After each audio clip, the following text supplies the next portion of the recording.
Good morning everyone and welcome to today's IQ class. We are continuing with the same chapter, Computer Fundamentals and Network, and today we are going to do the topic how does internet work. But before that, what we have done in the last class, we discussed about the different applications of network and how actually the network evolutes, how the evolution of networking actually happens. We discussed that in the last class. So today we are going to discuss about how does internet work.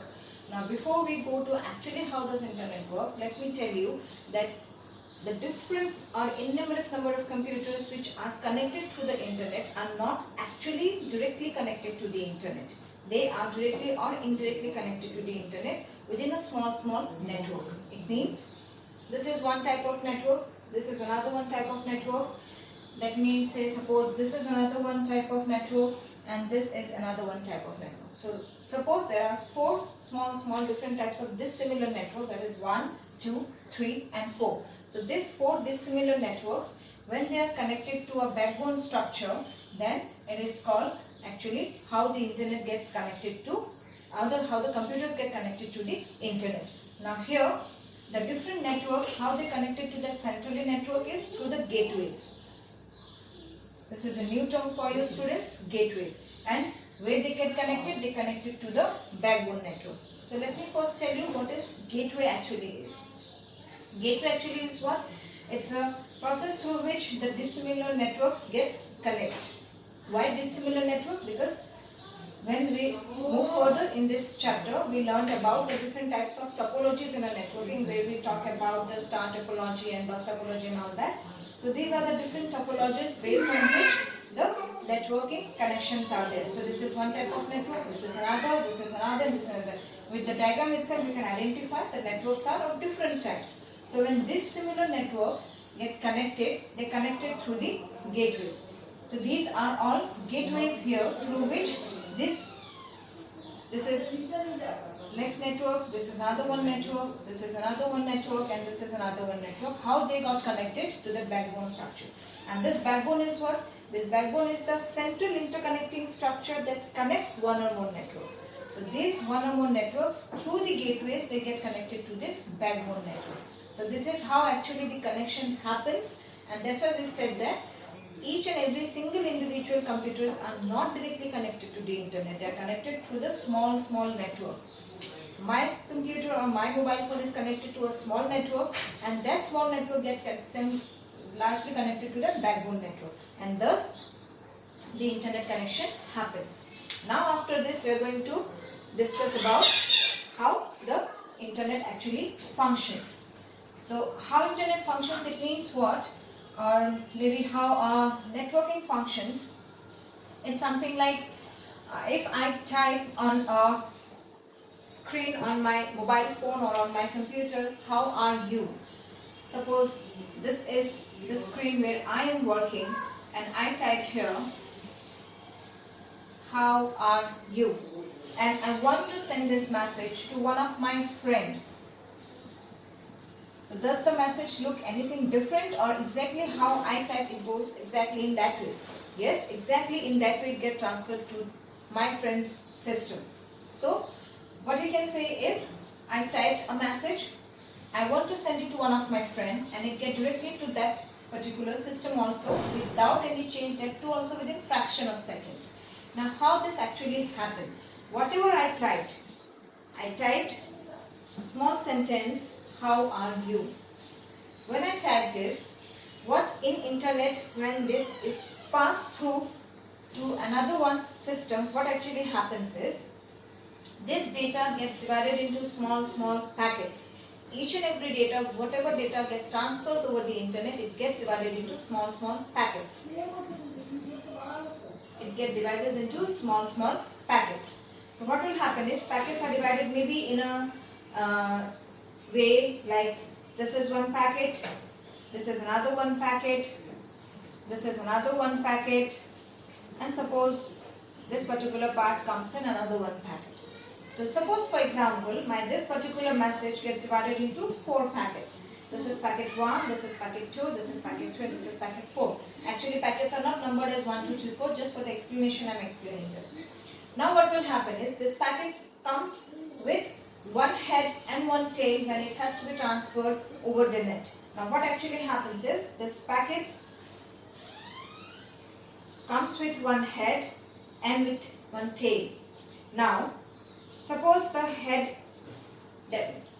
identification of this packet is 1 and the tail identification of this packet is A. Now whatever is the next packet, this is the content of the packet. Now this goes with the head, which consists of this ID, and this consists with, suppose this is not mandatory that it has to be go in a serial way. Then the next one will be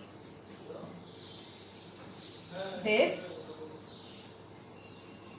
and suppose this, and then come to the last packet.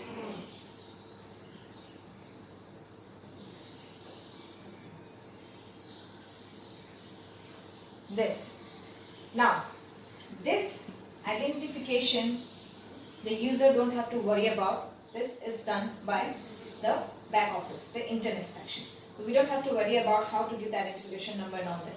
Now what actually happens is, when this data now ready, it's moving to the another one section, another one system, what will happen is this packets comes all together to the destination computer. Now when it reaches to the destination computer, first it gets assembled here. Each and every packets will come and assembled here one after another, and after that we will check whether all the packets are received or not, and in a correct position it receives or not. If any packet get tampered or the data did not found, he will send message back to the system that this particular packet did not reach to the destination computer, and again it will be resent to the destination system. Now after reaching all the packets to a destination system, what will happen is the packets will again be reassembled in what manner? This will be my how with A. Now this A matched with which one? This one. So this packet comes here. Now this G matched with this one. So this will come here. Now this matched with this one. So this will come here. So ultimately my data comes to the destination system with the same exactly what I typed.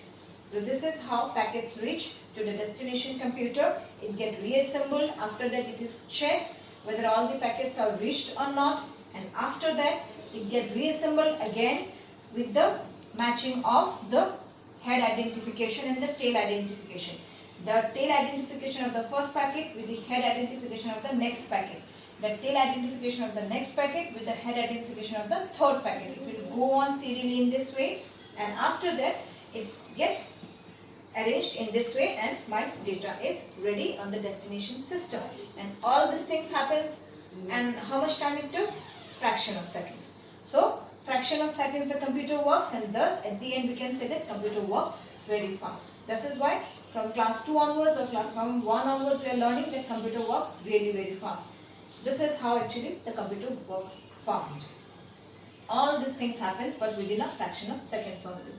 So with this I would like to wind up today's session, students. What we discussed today, at first we discussed about how the different dissimilar networks get connected to the main central network through the gateways and to the backbone network. Now what is gateways? Gateways always helps to connect the dissimilar network. And what is the backbone? Backbone is where all the dissimilar networks get connected. It's look like we can say a tree structure where the trunk is there, and with that trunk all the branches are get connected. Similarly, through the backbone all the different type of dissimilar networks are also get connected. So we discussed about that, and we got two new terms today. It is a gateway and a backbone. And after that we discussed actually how data transfers from one system to another one system over the net. From one system, one data got transferred to another one system over the net. How it get transferred? The data first get divided into small packets. Those packets now arranged with a head identification and a tail identification. After that they reach to the destination system. The destination system checked whether all the packets reached or not, and after that they get reassembled again, and after they reassemble they are arranged with the matching of the tail identification and the head identification, and finally my data is on the destination screen. So students, please go through the videos carefully. Go through the notes. If you have any doubt regarding this topic, please feel free to ask me. And with this, I'm going to give you some questions. Please try to do those questions and reply me as soon as possible. Thank you everyone.